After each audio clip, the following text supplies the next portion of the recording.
Hello, welcome to Gemstone Tarot, where I never take my own advice, and the date is the 22nd of July 2025.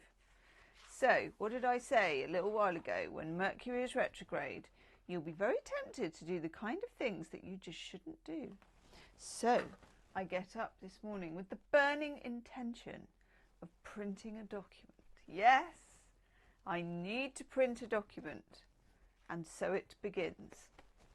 There are two printers in this house. One is in, what do they call that thing?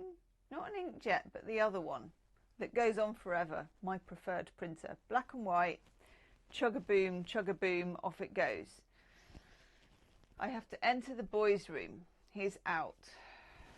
We get the bushwhacker, we go through, we part the fronds, and then I eventually find the printer, which was on the desk, but he's put his massive gaming PC there.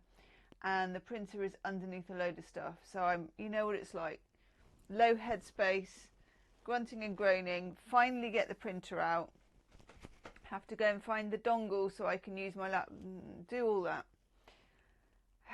Take the printer down into the spare room, which is where the cats sleep. I know the cats have their own room. That's where they sleep. And realise can't have it on the desk because the plug doesn't reach the socket. So end up setting up the printer on the floor, which is next to a cat litter tray. Yeah, I know. And finding some paper and then not knowing how to put the paper in, and the printer winking this orange light, and for love nor money could not get it to print.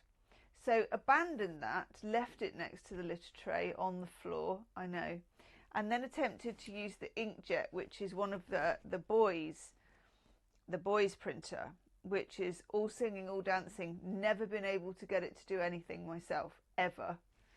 Finally get to that one, jiggery pokery, dongles, all this stuff, press a thing, and it's like, okay, I'll print, but only if I can print all of the stored jobs. So I'm like, well, how many can there be, really? You know the answer to this. So I'm like, okay. I've got a limited amount of paper, by the way, as well. So it just starts going, ping, and obscure stuff that I barely even recognise from ages ago, nor want, starts coming out. I'm like, just let it go through its thing. Let it go through its thing. It just went on and on and on and on and on, and then printed 5 copies of the thing I'd asked for myself, sideways slightly as well, because the paper wasn't in right, and then ran out of ink. I know. Welcome to Gemstone Tarot at Gemstone Towers, where Mercury is ravaging my existence. Using the herbal tarot or the turbo harrow.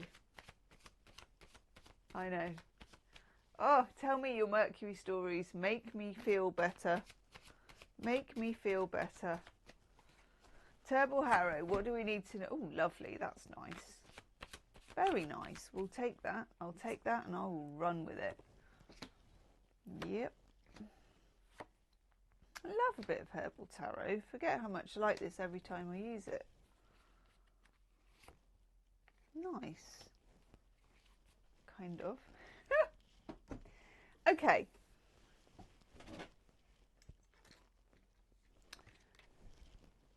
This is the only really tricky card, so stuff it. Here's me trying to sort out the printer with Valerian and the 9 of Swords, okay? And I always say this with this, I'm not recommending any of the herbs to you because I'm not a herbalist at all. Not even a good gardener. So, 9 of Swords is the card of worry. And the reason it's Valerian is because some people say that it can help you sleep and relax and stuff like that. So, there will be things that vexate. There will be. It's Mercury. And also for me, there's a tension. There's always tension when Mercury's retrograde. It just feels like conversations have extra tension. Family niggles have extra tension. It's just and disputes and bits and bobs, extra tension. There's more at stake.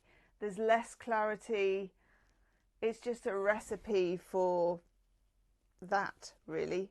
So acceptance, probably good, usually it is. But we also have the Page of Swords, who is represented by dill. Not much experience with dill. Might be something you put on fish, but I'm not really 100% sure. Okay. Little ideas.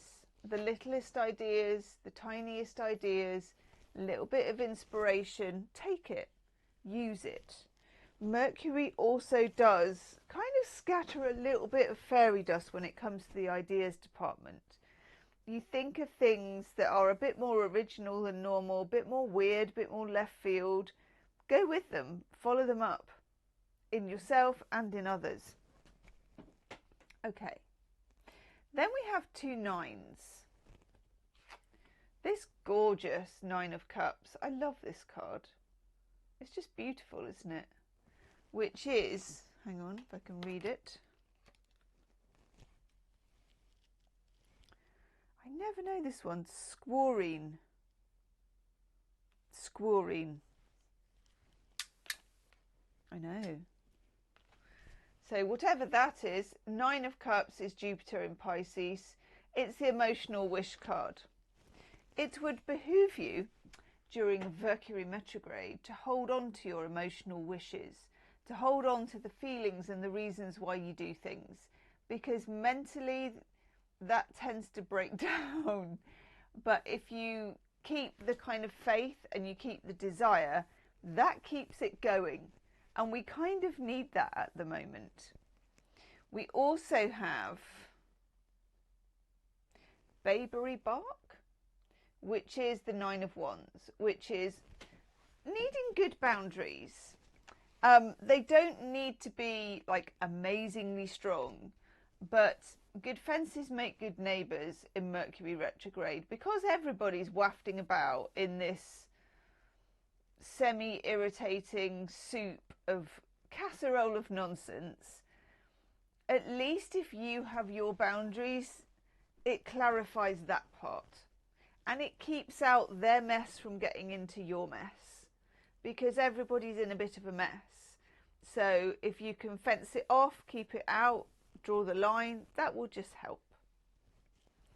We have the Queen of Swords, who is always really, Lady Slipper, I love that one, who is always really helpful with this. And it's about, again, keeping the feels going. You know, you're having the feelings with the 9 of Cups and knowing that they're there. You can't really make sense of them, but that's okay. But then with the Queen of Swords being very, very logical and a little bit clinical about what you say yes to, what you say no to. It's like, I can't explain it. It feels a bit off. I don't want to do it.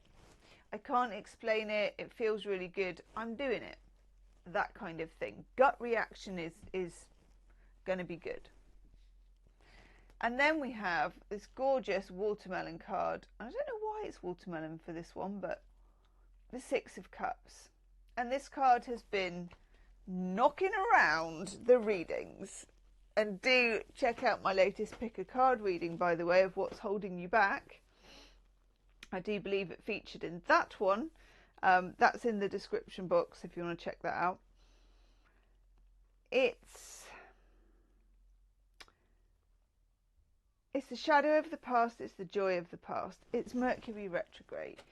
You can have longings. You can have weird, like, I must go and buy that perfume. You can have a text message from an ex. You can have a problem solved that you've been chewing on for months.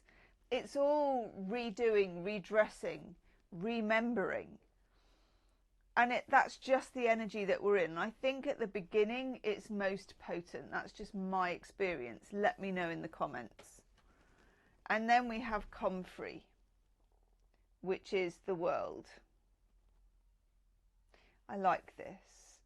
We are cycling through something here. We may rediscover patterns that were not quite finished off in the last Mercury retrograde. So have a look when the last Mercury retrograde was. I can't even remember now. It might have been March, April time. And see what was coming up for you then at the time, because you may be having a redo and a do-over, and that can be one of the good parts of Mercury retrograde. Just don't touch your printer, okay? I don't advise that at all. Off she goes to go and revamp the printer again. Leave me a comment. I will see you tomorrow. Namaste.